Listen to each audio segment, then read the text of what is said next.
नमस्कार, आप देख रहे हैं ऑल इंडिया न्यूज। आज 3 अक्टूबर 2025 देश से लेकर दुनिया तक, राजनीति से लेकर खेल तक। तो चलिए शुरू करते हैं आज की 25 सबसे बड़ी खबरें विस्तार से। छत्तीसगढ़ के बीजापुर जिले में सुरक्षा बलों के सामने 103 माओवादियों ने आत्मसमर्पण किया है। ये राज्य के इतिहास में अब तक का सबसे बड़ा माओवादी आत्मसमर्पण है। 49 आत्मसमर्पणकर्ताओं पर कुल 1 करोड़ रुपए का सामूहिक इनाम था। उन्हें तत्काल 50,000 रुपए की प्रोत्साहन राशि दी गई। ये घटना क्षेत्र में नक्सल विरोधी अभियानों की बड़ी सफलता को दर्शाती है। उत्तरी चेन्नई थर्मल पावर स्टेशन में एक भीषण औद्योगिक दुर्घटना से 9 श्रमिकों की मौत हो गई, जबकि 5 अन्य घायल बताए जा रहे हैं। ये घटना कार्यस्थल सुरक्षा नियमों पर गंभीर सवाल खड़े करती है। एनडीए सांसदों का एक प्रतिनिधि मंडल अब जांच के लिए करूर भी पहुंचा है, जहां हाल ही में 41 लोगों की मृत्यु हुई थी।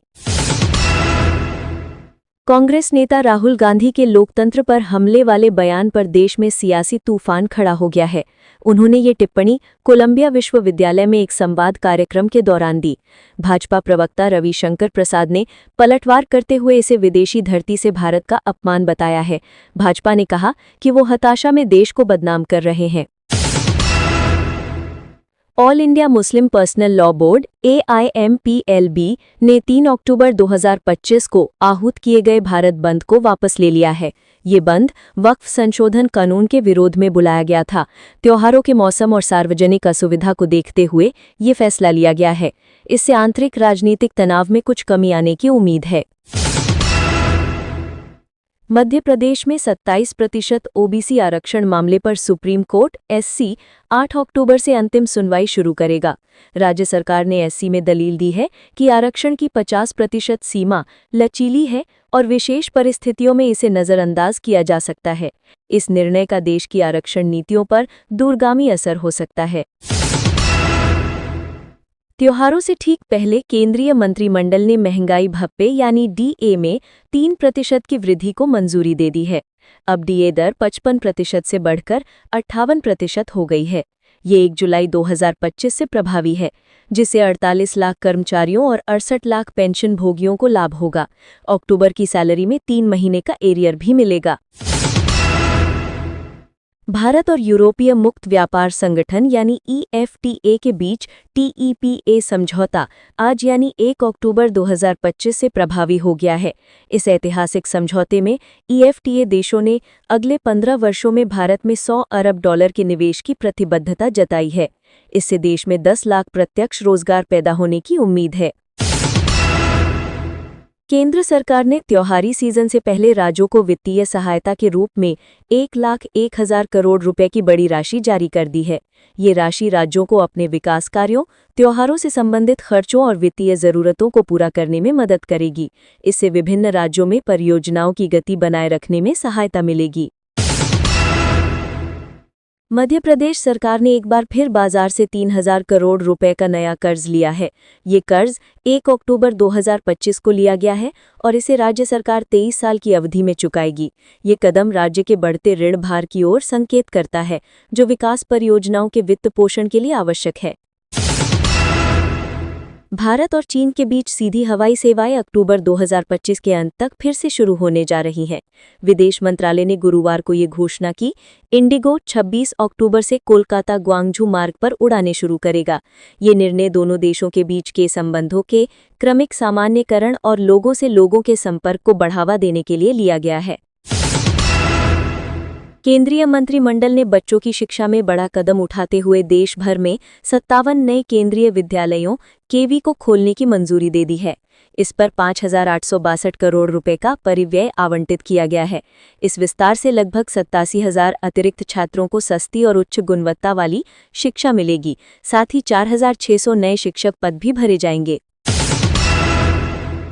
देश के शहरी विकास में ऐतिहासिक दिन। चंडीगढ़ आज भारत का पहला स्लम फ्री या झुग्गी मुक्त शहर बन गया है। शहर की अंतिम झुग्गी बस्ती सेक्टर 38 वेस्ट की शाहपुर कॉलोनी को मंगलवार सुबह ध्वस्त कर दिया गया है।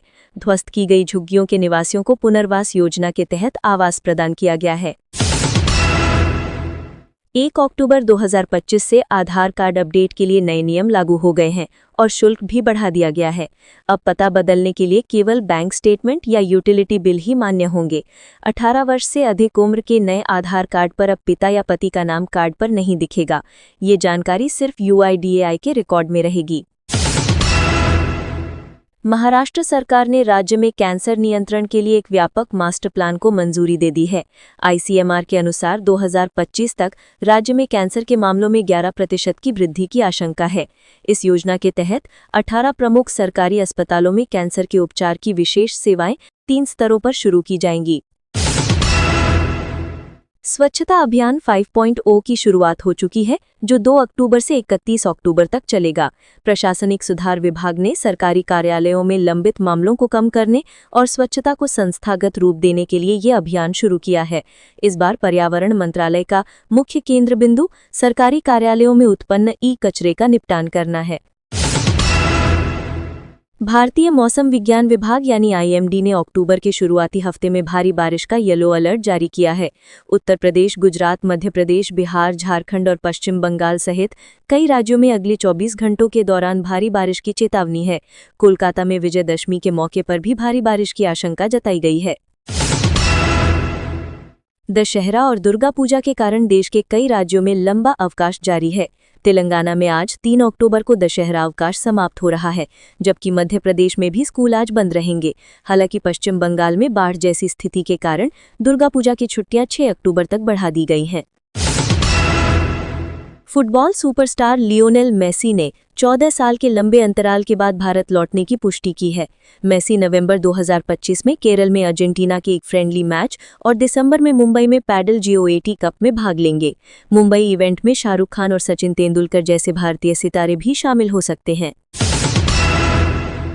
सितंबर महीने में भारतीय ऑटो सेक्टर में तेजी देखी गई। हीरो मोटो को अपने सालाना आधार पर 8% की वृद्धि दर्ज करते हुए 6,87,220 यूनिट्स बेची।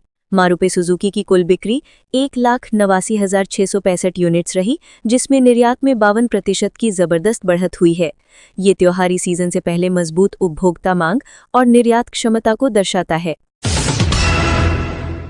राष्ट्रीय धन्वंतरी आयुर्वेद पुरस्कार 2025 की घोषणा कर दी गई है।